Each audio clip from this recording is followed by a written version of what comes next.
purr at me and I feel complete. Then you come at me like the Wolverine.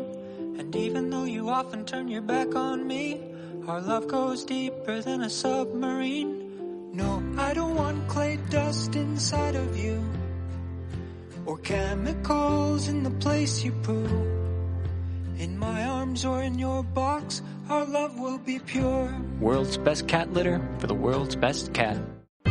Life is a workout, and Smoothie King is here to help you power through.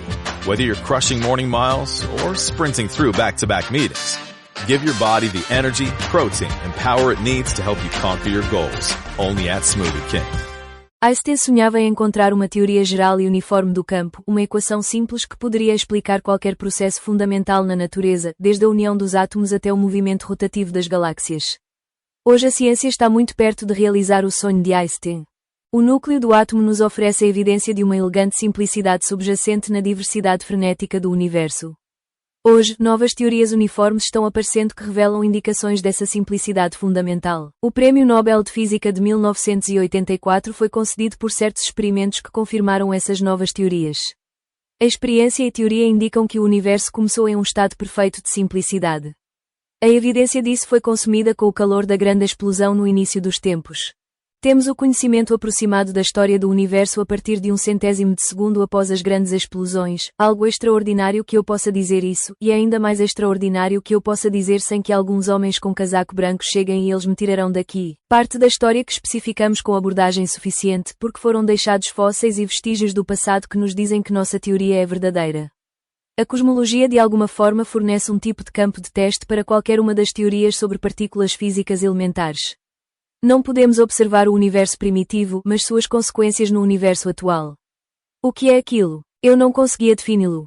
Está frio, é impessoal, é a máquina, se você quiser, que você nos criou. Com isso, o que quero dizer é o seguinte. Até o último átomo do nosso corpo está em uma época dentro de uma estrela. Nesse sentido, somos todos irmãos. Para conhecer o átomo, devemos conhecer o universo. E para conhecer o universo, precisamos conhecer o átomo. Em uma confluência do grande e do pequeno que o coração de Einstein teria rejeitado, a busca por simplicidade enfrenta a ciência com o eterno enigma da criação. A criação do universo. Primeira parte. O micromundo. Obrigado por assistir ao vídeo. Quando eu era criança, costumava-me trazer no meu telescópio para a praia, apontei para o céu e observei o que pensava ser o universo. Eu tinha lido nos livros de astronomia que o que vemos no céu é o passado. A montanha russa, por exemplo, é um grupo de estrelas a 75 anos-luz de distância. Isso significa que a luz das estrelas da montanha russa leva 75 anos para viajar pelo espaço até chegarmos ao nosso sistema solar. Se alguém tiver a sorte de completar 75 anos, ele pode ver a montanha russa como era o dia de seu nascimento. Este grupo de estrelas é mais longe. É na constelação de Hércules, 27 anos-luz.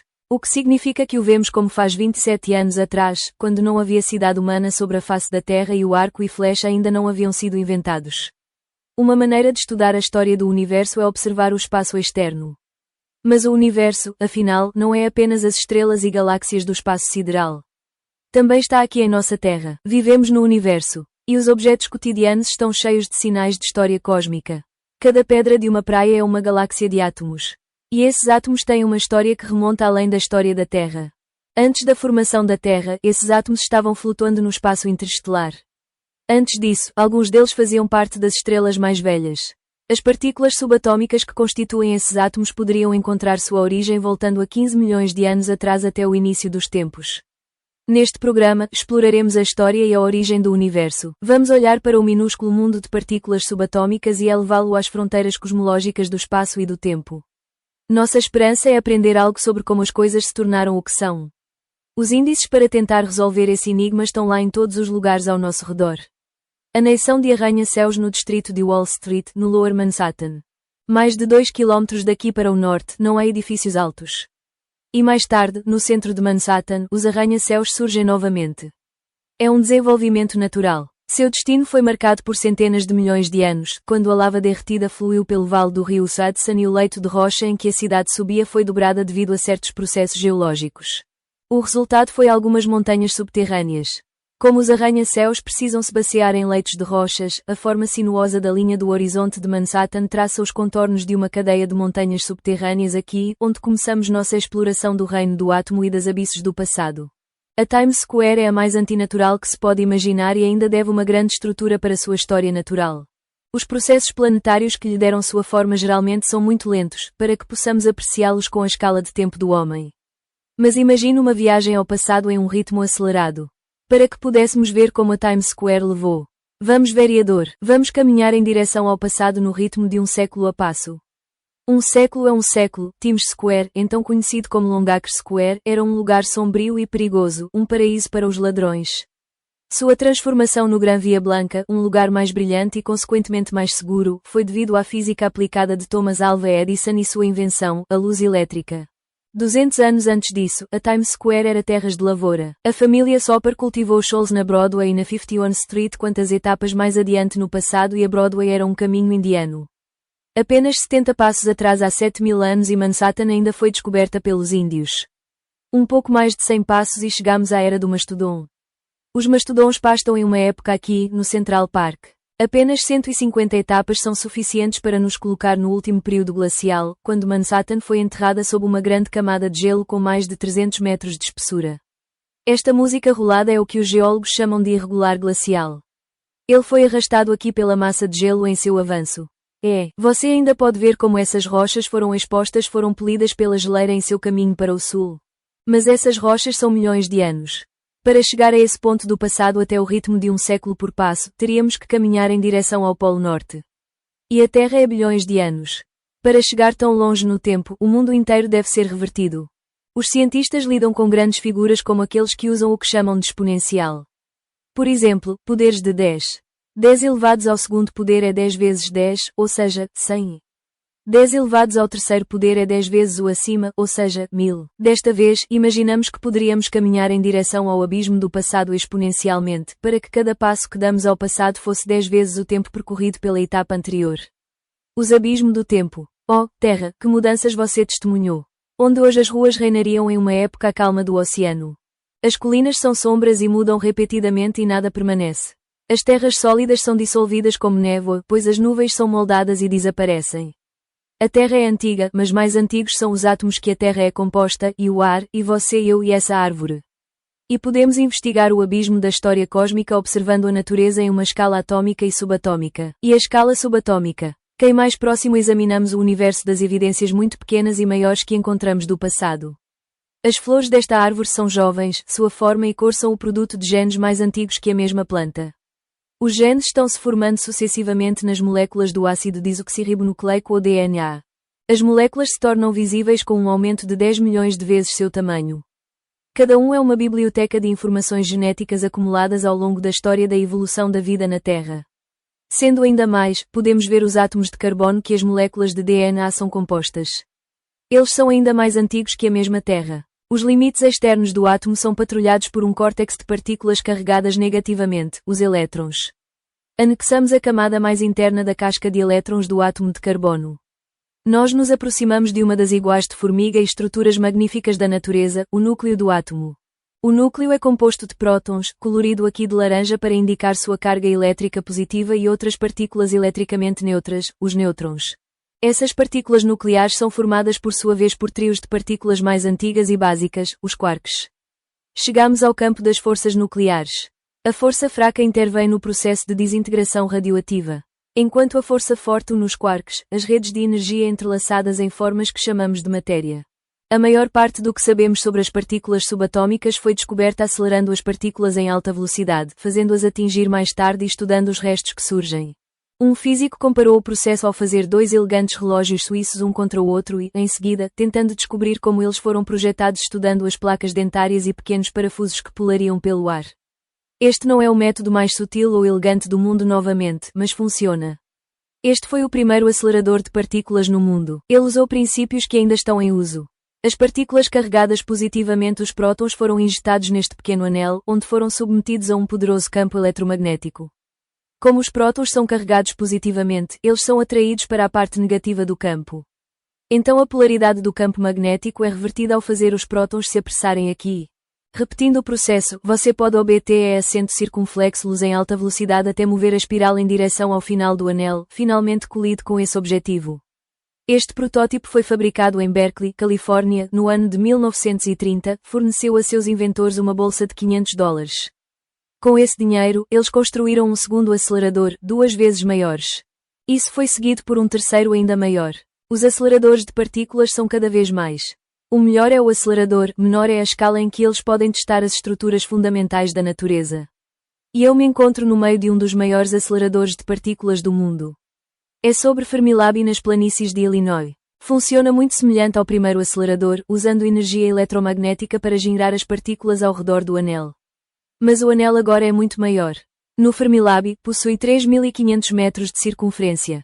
Em um túnel mais estreito do que uma mangueira de bombeiro enterrada no subsolo, as partículas aceleram até perto da velocidade da luz e depois colidem com um alvo preferido. As explosões resultantes registradas em detectores como esse revelam uma grande variedade de partículas subatômicas que interagem através de 4 forças fundamentais: gravidade, eletromagnetismo e forças nucleares fracas e fortes. De acordo com a física moderna, partículas e forças são responsáveis por todos os eventos do mundo, dos mais exóticos ao dia a dia. E aqui Steve Bosco. Hoje é um dia magnífico para o beisebol. Obrigado a você. A força nuclear fraca, o Sol está ocupado liberando energia, de modo que os núcleos dos átomos o transformam em 22 graus agradáveis aqui no estádio Tudejar. O arremessador já está na base e tudo está pronto para começar. Foi um golpe magnífico. Sem dúvida, Biff, mas a força da gravidade da Terra deformou tanto o espaço que parece que ela vai sair. Sim, ele pegou. Bem, não é exatamente que eu peguei. É antes que o campo eletromagnético formado pelos átomos de sua luva cercasse o campo eletromagnético da bola. Bem, o que você disser. Bem, vamos variador. Quem vem agora? Parece que é Reggie. O arremessador parece aguardar o sinal. Ele enviou a bola para fora. Ele conseguiu. Uma carreira completa. E o Big Bar diz adeus a você até o dia seguinte. Big Bar conta a eles até a próxima vez e Steve buscou em sua terceira tentativa e perdendo em casa.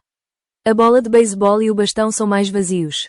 Sua solidez é uma ilusão criada pelo campo da força eletromagnética que mantém os átomos unidos.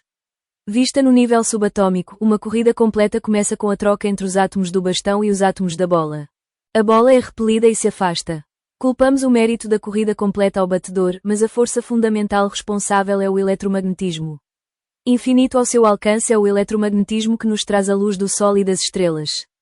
A força nuclear fraca ajuda a melhorar o Sol e presidir o fenómeno da desintegração nuclear. No núcleo de cada átomo, grandes quantidades de energia são armazenadas. Alguns núcleos são instáveis e não podem manter sua energia para sempre. Quando eles se desintegram, é a força fraca que as partículas chamadas de bósons fracos carregam que governam o processo. Força nuclear forte une quarks para formar prótons e nêutrons. Sem ele, não haveria átomos e o universo seria uma confusão. A força forte é a cobertura por partículas para as quais os físicos chamam de gluons porque agem como a cola mais perfeita que se possa imaginar. A gravidade, a força da atração universal de todas as partículas sólidas entre si é a mais fraca das 4 forças. Mas a gravidade tem um escopo infinito e sempre atrai, nunca repele. Essa insistência resolvida da gravitação torna capaz de manter o equilíbrio entre os planetas, as estrelas e as galáxias. Mas por que existem 4 forças? E por que eles diferem tão profundamente da natureza? Einstein tentou em vão encontrar uma resposta para esta pergunta. Ele procurou o que chamou de imagem simplificada e lúcida do mundo, um princípio simples que explicava as diferenças incompreensíveis entre as forças e a grande variedade de partículas. O que realmente me interessa, ele disse, é se Deus teve uma alternativa na criação do universo. Ele falhou em sua tentativa, mas nunca perdeu a fé em que, como ele disse, Deus é sutil, mas não malicioso. Essa natureza, embora difícil de entender, deve estar em sua raiz, no fundo, simples e bonita. Albert Einstein passou os últimos anos de sua vida neste escritório do Instituto de Estudos Avançados de Princeton, Nova Jersey, trabalhando na busca de uma teoria unitária das forças da natureza.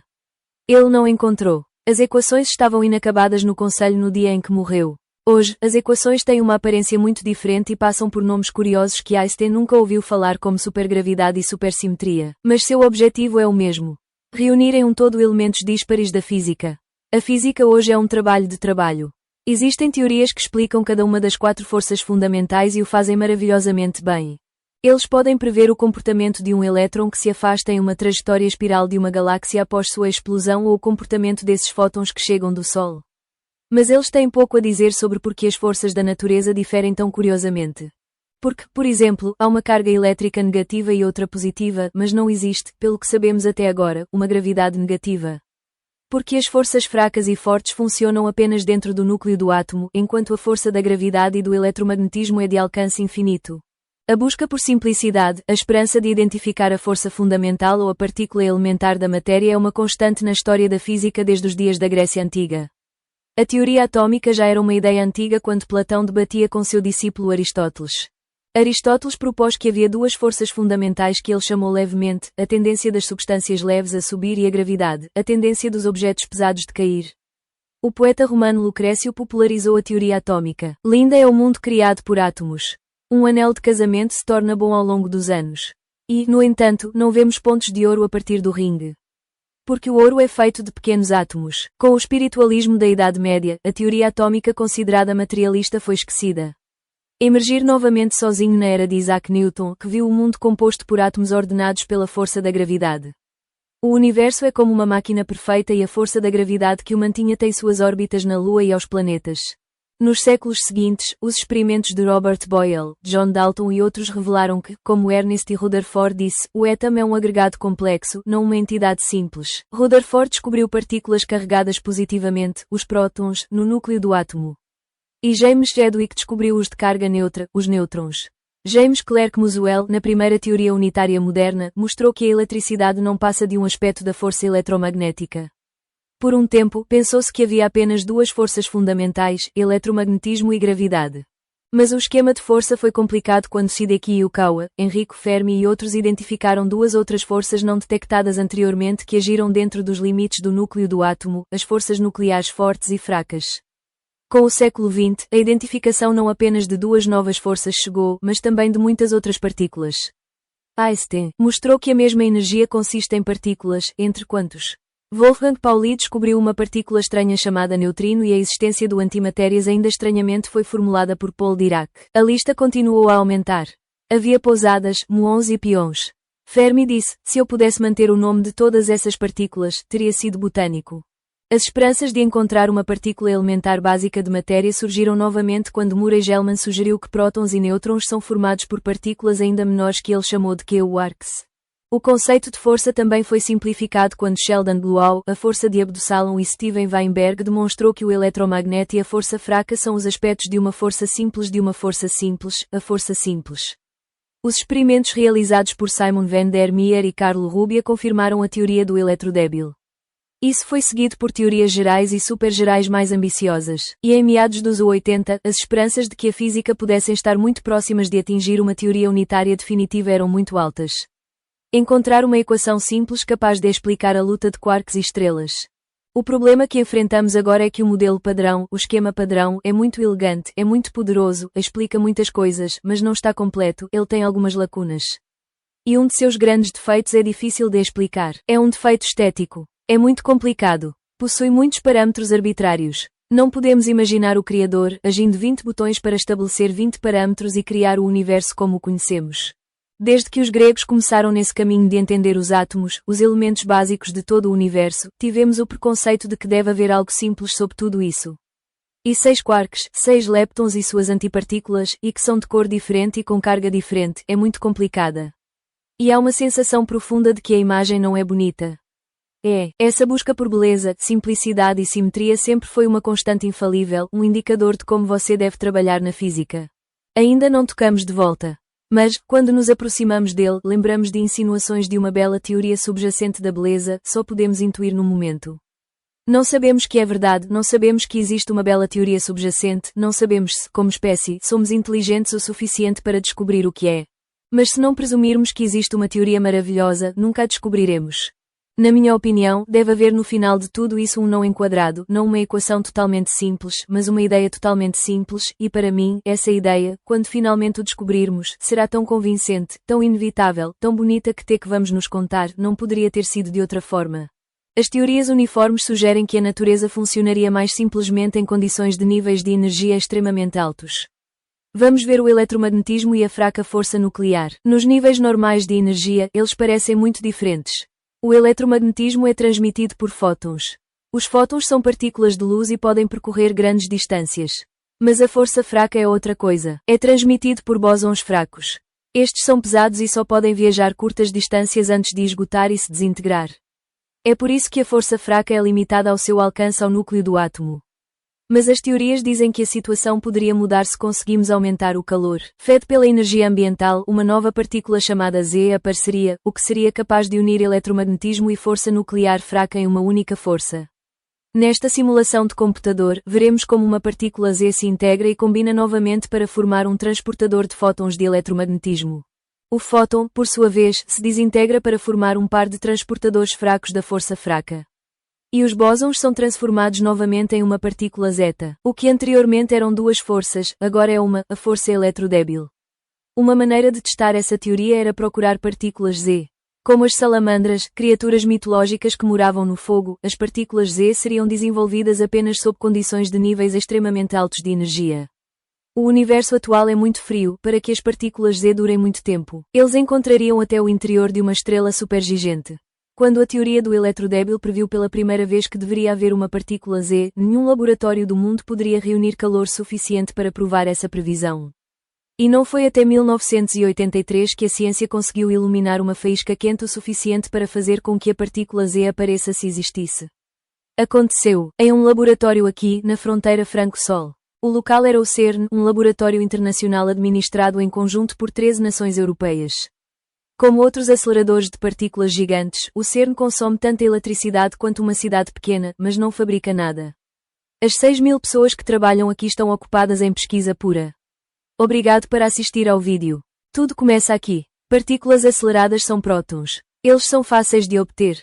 Há pelo menos um próton no núcleo de todos os átomos do universo, e eles são econômicos. Essas garrafas de hidrogênio contêm o fornecimento de prótons do acelerador CERN por um ano inteiro. Eles emitem pequenos bandos infinitesimalmente através dessas válvulas controladas por computador e sobe através deste duto. O cabeçalho do acelerador. Essas pequenas porções de gás contêm tantos prótons quanto as estrelas estão na Via Láctea. Este gerador tenaz e antigo produz cerca de 1 milhão de volts. A energia é usada para criar um campo eletromagnético nesta câmara.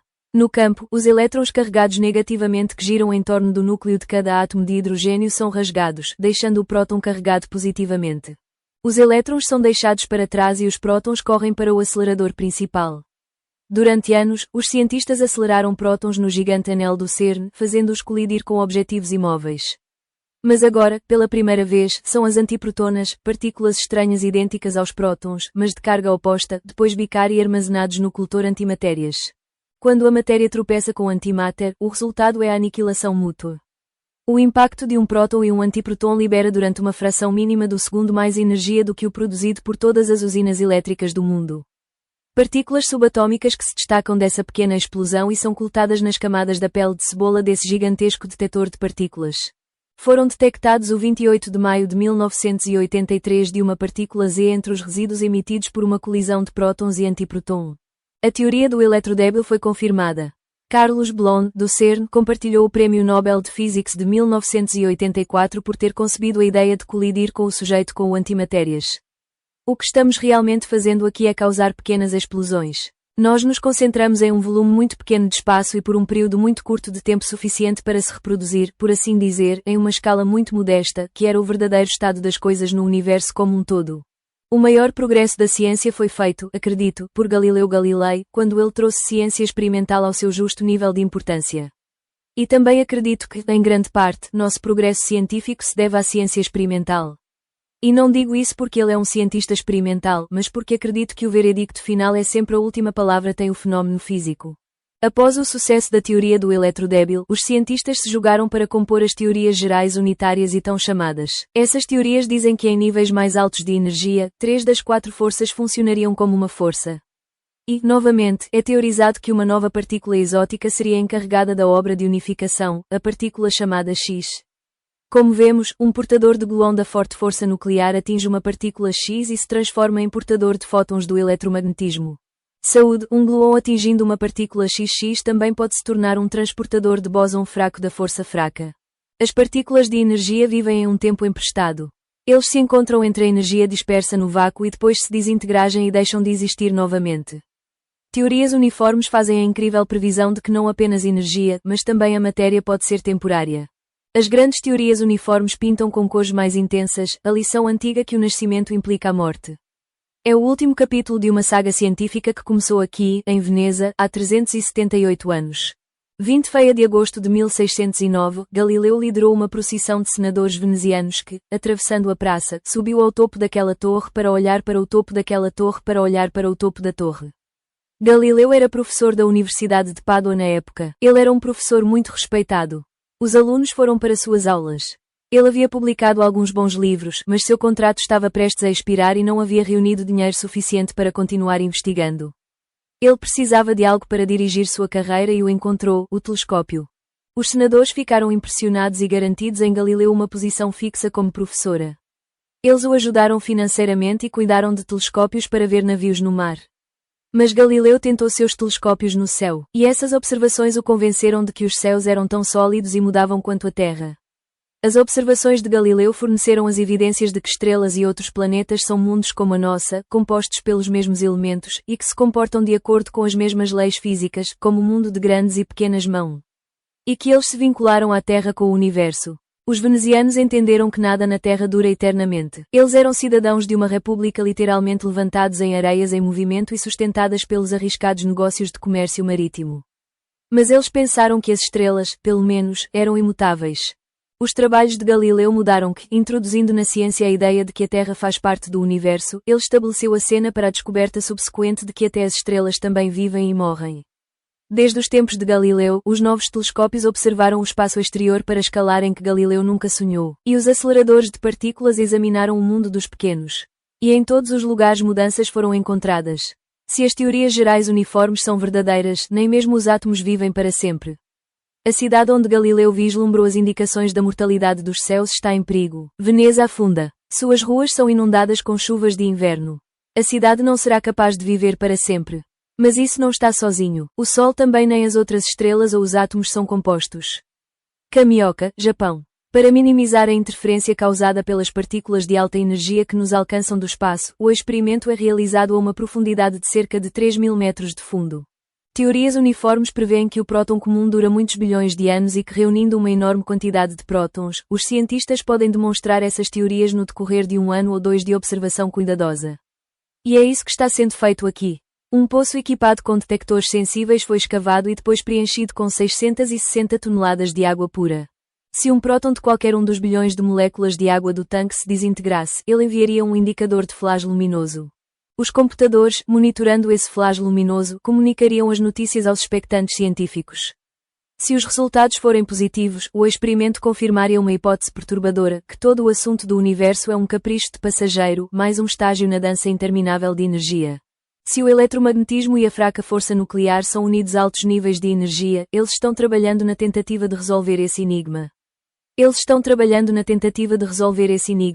Stephen Hawking está entre os físicos mais prominentes do mundo, apesar de sofrer por mais de 20 anos uma doença progressista do sistema nervoso central que paralisou e deixou incapacitado para falar. Hawking está em posienche da presidente Isaac Newton como professor de matemática na Universidade de Cambridge. Durante um seminário realizado em Caltech, suas palavras foram interpretadas por um ex-aluno físico especializado em supersimetria, Nick Warner. O tema da exposição a Hawking, a infância do universo. As condições das fronteiras do universo são o universo. Não, ele não tem fronteiras. Parece bastante zen, certo? O que Stephen quer dizer com isso? Aquele momento espacial algo compacto, algo 4-dimensionais. Este é um múltiplo geral de 4 dimensões. Uma compactação 4-dimensionais, uma certa métrica na superfície e também alguns campos da matéria fina superfície. Devo então entender que você pretende que o efeito da unificação efetiva de uma teoria de John Mills ou Super John Mills seja tão baixa quanto 10 elevado ao 14º poder, ou seja, m pode ser outra coisa. Mas, de qualquer forma, o m é a massa característica da física responsável pela evolução. É a constante da inflação cosmológica. Stephen quer acrescentar que você também pode explicar que, com isso, também pode explicar a flecha do tempo. Mas acredito que levaria muito mais tempo do que nós. Isso é tudo. Novo laboratório pode produzir a energia com a qual as 4 forças atuariam como uma. Somente os incêndios de Gênesis estavam queimando o suficiente para isso. A busca por simplicidade no campo étomo nos leva ao campo das galáxias e remonta ao início dos tempos.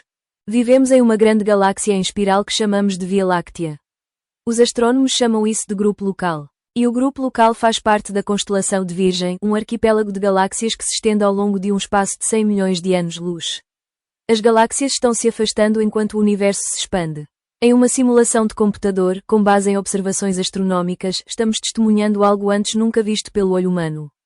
A dispersão da profecia da constelação de Virgem devido à expansão do universo no decorrer dos próximos 50 bilhões de anos. Isso é, a expansão do universo foi prevista pela Teoria Geral da Relatividade de Einstein, publicada em 1915. Mas a ideia parecia tão extravagante que o próprio Einstein a rejeitou. Ele tinha um termo estranho nas equações de campo para tentar fazer seu universo permanecer imóvel. Mais tarde, Einstein descreveria essa modificação da teoria como o maior erro da minha carreira. Mais tarde, no ano de 1929, o astrônomo americano Irving Abel, que não sabia a previsão da teoria da relatividade, descobriu que o universo se expande. O astrônomo Alan Sandage, ex-aluno do Abel, dedicou grande parte de sua carreira a estudar a expansão do universo. A ideia é que o próprio espaço se expanda que leva a galáxias. A expansão cria o espaço. A analogia crucial apresentada pela primeira vez por Eddington em 1930, um ano após o anúncio de Abel, é que o fato pode ser conceituado usando a superfície de um globo. Os pontos são pintados na superfície de um balão e infla.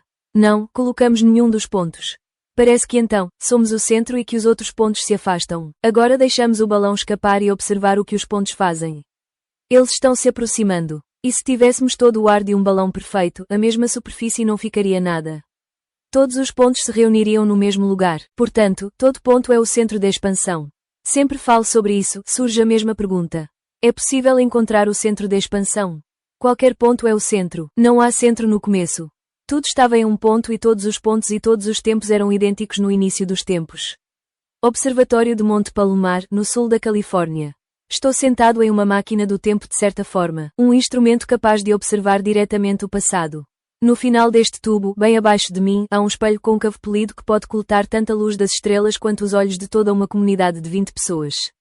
A luz é refletida até agora. Através desta pequena janela, você pode ver o espaço a distâncias de milhares de anos-luz e olhar para o passado para bilhões de anos da história cósmica. Obrigado por assistir ao vídeo. Você pode coletar luz bastante antiga com um telescópio tão grande quanto o refletor de abertura de Palomar de 5 metros. Esta imagem que agora chega até nós é de uma galáxia a 40 milhões de anos-luz de distância. Isso significa que estamos vendo isso como era de 40 milhões de anos atrás. Parece muito tempo, mas é apenas uma fração de 1% do tempo decorrido desde o início da expansão do universo. Se gostaríamos de realizar nossa posição na história cósmica, poderíamos desenhar uma linha que representasse o tempo, a partir da grande explosão, o início dos tempos, como entendemos, e levando até cerca de 15 bilhões de anos-luz mais ou menos até o momento presente. Aqui estamos em uma galáxia hoje, e poderíamos desenhar um eixo vertical que representará o espaço. Só podemos contemplar os eventos cuja luz, atravessando o espaço, teve tempo de entrar em contato conosco. Podemos representar isso desenhando o que os cientistas chamam de cone de luz. O ângulo formado pelos lados do cone é definido pela velocidade da luz, a velocidade mais alta que essas informações podem viajar, como sabemos. Uma galáxia como essa, a 40 milhões de anos-luz de distância, fica aqui, em nosso bairro. E da mesma maneira, todas as outras galáxias que podemos ver claramente estão muito próximas dentro do esquema cósmico. Se olharmos além, as galáxias se tornam muito fracas. Vamos ver se podemos obter aqui um sistema de galáxias. Cada um desses pequenos pontos embaçados tão pequenos que pode achar difícil vê-los, cada um deles é uma galáxia soberana de cerca de centenas de bilhões de mais ou menos estrelas e um incontável número de planetas. Mas essas galáxias são tão longe que os telescópios existentes não podem capturá-las com muita clareza, nem mesmo a 5 metros do Monte Palomar. A maior distância a que podemos ver as galáxias no máximo absoluto é metade da vida do universo. Além disso, eles se tornam fracos demais para que possamos vê-los com os telescópios existentes. Felizmente, porém, o universo primitivo parece ter sido habitado por alguns objetos chamados quasares. Os quasares, que podem ter sido os núcleos de galáxias jovens que atravessam uma fase de jovens violentos e que são tão brilhantes, brilham tão intensamente que podemos vê-los a distâncias muito maiores do que podemos ver as galáxias. Vendo se conseguimos obter a imagem de um quasar. É até agora que sua luz foi distorcida por uma galáxia que interpõe entre nós e o quasar e o resultado é uma imagem dupla. Esses dois pontos são na verdade uma única luz de quasars se a viajou tanto e há tanto tempo que a vemos como foi quando o universo teve menos de 5 bilhões de anos. Quando o universo tinha menos de um terço de seu tamanho e idade atuais. Quasares são tão brilhantes que milhares deles foram detectados com os telescópios na Terra. E, de fato, poderíamos vê-los a distâncias ainda maiores, se houvesse, mas a distâncias, 15 bilhões de anos-luz, nem o telescópio de Palomar, nem qualquer outro grande telescópio do mundo encontra qualquer quasar. A explicação parece ser que estamos entrando em um MPO de empate do passado em que o universo era tão jovem que as estrelas, as galáxias e os quasares ainda não tinham a oportunidade de organizar independentemente da matéria primitiva e começar a brilhar. O passado, há muito tempo, houve um tempo de escuridão, e, no entanto, mesmo antes disso, é possível ver outra forma de energia. A energia produzida pela explosão que iniciou a expansão do universo. A energia do Big Bang ou Grande Explosão. Essa energia permeia o universo, mas foi tão diminuída pela expansão disso que passou de comprimentos de onda visíveis para ondas de rádio. E essa radiação cósmica da história, como foi chamada, pode ser detectada por meio de um rádio sofisticado. O SI tem sorte, usando um aparelho televisivo atual. Qualquer aparato televisivo acoplado a uma antena pode detectar os antigos fótons de fundo cósmico. Para vê-los, coloque o nível de brilho no mínimo e sintonize em um canal vazio. Não, por favor, quando o nosso programa terminar. 1% dos pontos de neve que você verá na tela são fótons lançados pela Grande Explosão. Relíquias da infância do universo, partículas que vagam pelo espaço desde antes das primeiras estrelas e galáxias nascerem. O legado do Big Bang ainda está conosco. O calor liberado pelo Sol e as outras estrelas representa apenas uma fração da energia armazenada nos núcleos dos átomos no início dos tempos. Foi então, quando o universo ainda estava banhado em fogo, quando a natureza poderia ter funcionado simples e maravilhoso que é intuído através de teorias uniformes. Vimos observando a natureza em uma escala subatômica que as estruturas de matéria e energia e até a natureza dos quatro forçam os fundamentais que deveriam governar seu comportamento no universo seriam mais simples sob níveis de energia extremamente altos. E vimos através da observação de natureza de grande escala no universo das galáxias em expansão que o universo começou precisamente em um nível tão alto de energia. Unindo essas duas linhas de pesquisa, os cientistas conseguiram desenhar os amplos perfis da história cósmica. Desde a primeira fração de um segundo imediatamente após o Big Bang até hoje. Não conhecemos todos os detalhes desta história, é claro, de maneira alguma. Existem lagoas, muito do que foi conjecturado é duvidoso, distorcido ou simplesmente errado. Mas mesmo nesse estágio inicial da pesquisa, é possível discernir a grandeza e a beleza e o extraordinário poder explicativo do que é, em última análise, a história fundamental da história, a história do universo. A história de como um núcleo de energia simples foi capaz de se tornar tudo o que existe hoje. Para examinar a história de Gênesis e a evolução em detalhes, suponha que as etapas que nos levam à torre desse antigo farol poderiam nos levar ao passado da história cósmica, para que pudéssemos examinar cada tópico da grande tapeçaria do tempo. Vamos imaginar que cada uma dessas janelas do farol aparecerá em uma era anterior na história cósmica. De modo que a primeira janela nos mostrou o universo como era quando tinha apenas 1 bilhão de anos-luz. É, que cada passo que nos levantamos daqui voltaria quando o universo tivesse 1/10 de sua idade anterior na etapa anterior, até chegar a 100 milhões de anos após a grande explosão, depois 10 milhões, 1 milhão e assim por diante. Caminhando naquele ritmo muito em breve, chegaremos ao primeiro segundo do tempo. E isso é muito importante porque muitas coisas aconteceram durante o primeiro segundo. Nossa galáxia, assim como todas as outras galáxias que conhecemos, se formaram durante os primeiros bilhões de anos de expansão do universo, quando o gás fundamental ainda era denso o suficiente para condensar estrelas e galáxias. Não conhecemos todos os detalhes concretos da formação de galáxias, muito menos, mas acreditamos que temos uma imagem bastante aproximada da maneira como a Via Láctea foi a princípio. Aqui está. Essas primeiras gerações de estrelas foram compostas quase inteiramente de hidrogênio e hélio. Houve uma vida inteligente naqueles primeiros dias do universo. A mesa periódica colocada na parede da aula de química da escola teria apenas duas pinturas, o hidrogênio e o do hélio. Uma vez que o universo vinha se expandindo há cerca de 1 milhão de anos, sua densidade diminuiu o suficiente para os fótons voarem livremente pelo espaço sem colidir continuamente com outras partículas. O resultado foi o nascimento da luz. Esta também foi a data do nascimento dos primeiros átomos. Livre no final do assédio de fótons, os elétrons podem entrar em órbita em torno de núcleos atômicos. Um elétron girando em torno de um próton nos dá um átomo de hidrogênio, o mais simples e abundante dos elementos. 2 elétrons orbitando alguns prótons e 2 nêutrons nos dão um lindo átomo de hélio. Mas esses núcleos de hélio já estavam disponíveis. Esse foi o primeiro momento em que as coisas esfriaram o suficiente para que prótons e nêutrons pudessem se juntar para formar núcleos de átomos que não foram constantemente destruídos pelo calor onipresente. Agora, pela primeira vez, prótons e nêutrons são capazes de participar graças à forte força nuclear. Eles tendem a formar terços e os terços são combinados para formar um núcleo instável.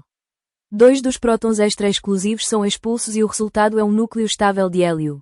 Esse ritual de acoplamento complicado parece ter sido muito popular nos estágios iniciais. Tão popular que os teóricos estimam que aproximadamente um quarto de todo o assunto do universo teve que se condensar em hélio gás. E quando os astrônomos estudam a composição química do universo em geral hoje, eles descobrem que um quarto é ele.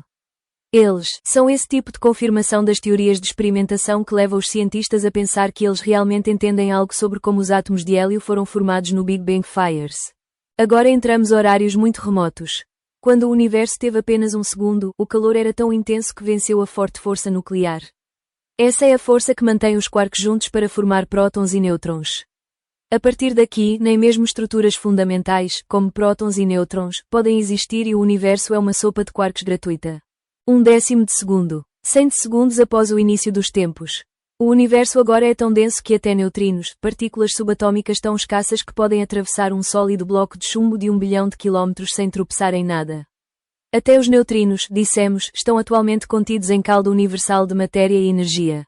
10 milésimos de segundo após o início, o calor era intenso o suficiente para que as forças eletromagnéticas e fracas sejam unidas e funcionassem como uma única força unitária, a força eletrodébil. As partículas ZZ podem surgir em abundância com o calor da era eletrodébil.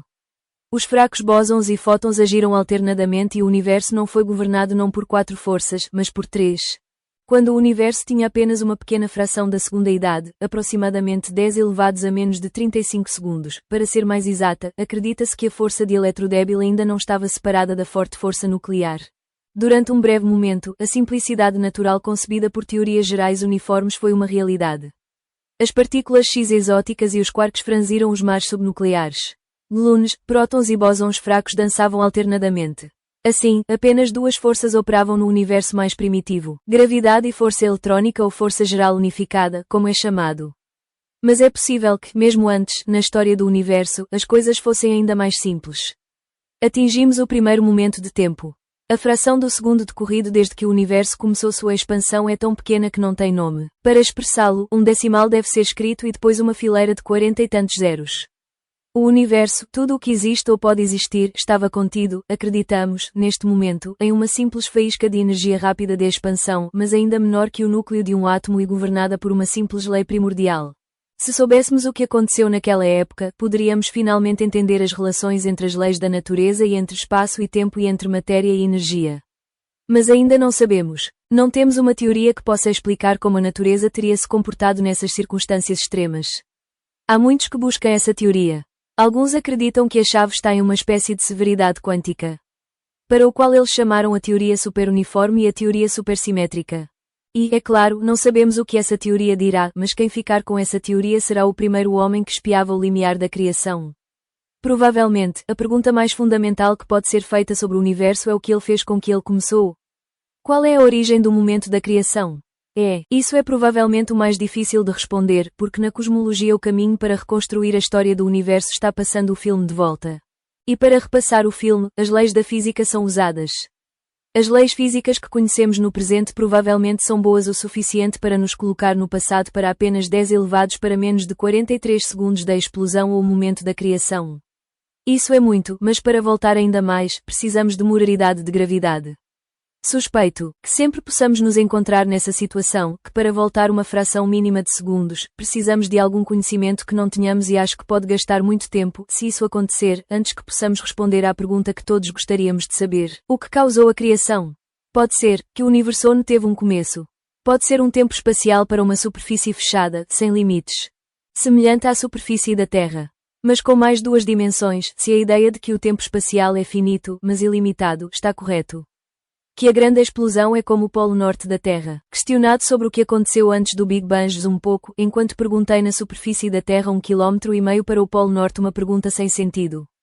Se houvesse o fato da criação, tinha que haver uma causa. Esse foi o pensamento de São Tomás Aquas, uma das 5 maneiras de demonstrar a existência de Deus. Se o primeiro efeito for encontrado, você abordou a primeira causa e se encontrar a primeira causa, e se encontrar a primeira causa, e se encontrar a primeira causa. O que os astrônomos dizem? Como astrônomo, nada pode ser dito. Exceto que este é um milagre que parece um casi sobrenatural. Um evento que atravessou o horizonte e entrou na ciência através do Big Bang. Você pode seguir na direção oposta, atravessar o outro lado da barreira e finalmente dar a resposta. Porque algo surgiu do nada. Não, você não pode.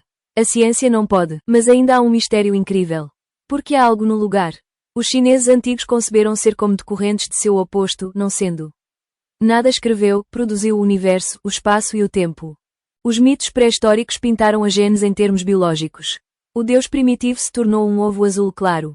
Na tradição judaico-cristão, a criação implicava a ordem decorrente do caos, a luz da escuridão. No começo, Deus criou o céu e a terra foi informada e vazia, e a escuridão cobria o rosto do abismo. E o Espírito de Deus se moveu na face das águas. E Deus disse, a luz é feita. Uma catedral era o equivalente medieval de um acelerador de partículas gigantes. A França, no século XIV, passou proporcionalmente mais em catedrais do que os Estados Unidos para enviar um homem para a Lua nos anos 60. Como espaçonave ou aceleradores de partículas, as catedrais promoveram a tecnologia existente ao limite. Esta catedral, a de Beauvais, na França, aquela com a altura mais alta do mundo, caiu 2 vezes e teve que ser reconstruída. Muitas vezes, a religião e a ciência são apresentadas como se fossem oponentes. Mas a ciência deve muito à religião. A ciência moderna começa no Renascimento com a redescoberta da antiga ideia grega de que a natureza é racionalmente compreensível. Mas desde o início, a Science incorporou outra ideia igualmente importante. Que o universo é realmente um universo, um único sistema governado por uma simples série de leis. A ciência levou essa ideia da crença judaico-cristão e muçulmana em um Deus. Faça-me para ler uma oração. É o Senhor nosso Deus, grande é o seu poder e sua sabedoria é infinita. Saias, glorificando o Sol e Lua, e seus planetas, por causa dele, com ele e nele, há todas as coisas, toda a percepção e todo conhecimento. Esta oração foi escrita no século XVII, não por um padre, mas por um astrônomo, Kepler, que descobriu as leis que governam o movimento dos planetas. Os fundadores da ciência moderna, Kepler e Copérnico e Sam Newton, e até Galileu, apesar de todos os seus problemas com a Igreja, eram homens profundamente religiosos. Não digo que você tem que acreditar em Deus para ser um cientista. Atenas e agnósticos têm sido prémios Nobel, pois foram cristãos e judeus e hindus e muçulmanos e budistas. Mas a pesquisa científica moderna, especialmente a teoria uniforme, exige do triunfo da crença antiga de que toda a criação poderia ser governada por um princípio único e elegantemente bonito. Os sacerdotes da Idade Média construíram suas catedrais de pedra, mas fizeram isso para expressar ideias. As pedras só podem atingir uma certa altura, mas as ideias podem atravessar o universo. Wilson Hall, sede do acelerador de partículas Fermilab, foi projetado em parte com base na Catedral de Beauvais. Robert Wilson, o físico e escultor que construiu Fermilab, disse que se sentiu impressionado com o que chamou de curiosas semelhanças entre catedrais e aceleradores. À medida que as catedrais estavam atingindo alturas impressionantes no espaço e os aceleradores atingem níveis de energia sem precedentes e a maneira como ambos incorporam o que Wilson chamou de última expressão. Mas quaisquer que sejam as semelhanças entre Fermilab e a Catedral de Beauvais, também existem profundas diferenças entre elas e entre ciência e religião. As teorias científicas são limitadas pelos resultados experimentais. O Fermilab está sendo sobrecarregado com energias cada vez mais altas para sujeitar novas teorias a testes cada vez mais rigorosos. Os homens e mulheres que construíram o Fermilab compartilham a crença científica de que o universo é racionalmente compreensível e construiu esta máquina para testar sua fé. Broken Symmetry, uma escultura de Wilson que se eleva na entrada de Fermilab, expressa uma das crenças da física moderna, que o universo poderia ter começado em um estado de perfeita simetria. As teorias dizem que a matéria foi condensada da energia quando o universo primitivo começou a se expandir e esfriar, que as formas surgiram dos relatórios de massas, como cristais de gelo, quando um lago congelava. Isso é, As simetrias matemáticas que as teorias uniformes expuseram como fundamento da lei natural são mais sutis e complexas que as dos flocos de neve, mas o princípio é o mesmo. Eles sugerem que vivemos em um universo cristalizado de simetrias quebradas. Obrigado por ver o vídeo. A simetria perfeita pode ser bonita, mas também estéril. Um espaço simetricamente perfeito não significa nada.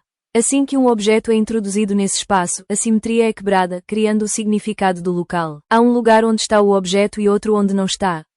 E a partir daí, revelamos toda a geometria do espaço como a conhecemos. Tempo de maneira simples e perfeita significa que nada pode acontecer. Na época em que temos um evento, a simetria está quebrada e o tempo começa a fluir em uma determinada direção. Vivemos em um universo em que objetos e eventos abundam, o que significa que é imperfeito, que as simetrias no universo em que vivemos estão quebradas.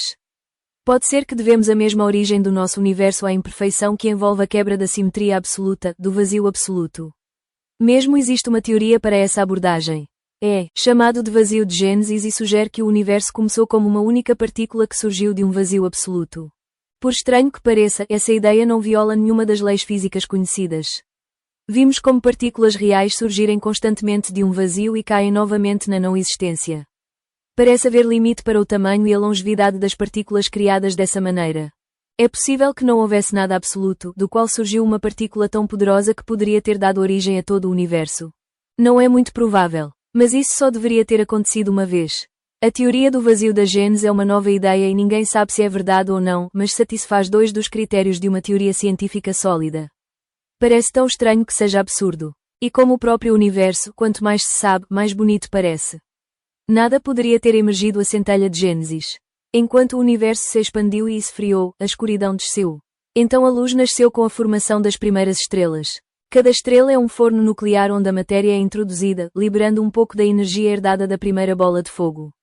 Obrigado à imperfeição. Para as simetrias quebradas que causaram as diferenças entre as partículas e as forças, os átomos poderiam se juntar às moléculas. E as moléculas se ligam para formar vida. E a vida dá lugar ao pensamento. E o pensamento gera teorias sobre a criação do universo. Não há nada mais morto do que uma equação. Você escreve uma equação em um ladrilho no solo e, em outro ladrilho, escreve outra equação que acha que pode ser uma descrição melhor do universo. E você continua escrevendo equações com a esperança de encontrar uma equação cada vez melhor para explicar o que é o universo e faz. E quando você terminar de todos os ladrilhos e precisar sair da sala, mover sua varinha mágica e pedir para as equações que não recebem asas e voarão. E, no entanto, o universo voa. Tem uma vida que as equações não têm. A vida de sim é a mesma vida em que estamos imersos. A grande explosão surgiu um sistema não caótico. Caso contrário, a relação causa e efeito que existe será impossível. Portanto, o design que se vê no universo pode ser tão natural quanto o resultado das equações diferenciais. Mas o mistério é, porque o mundo provavelmente será descrito em termos de equações diferenciais.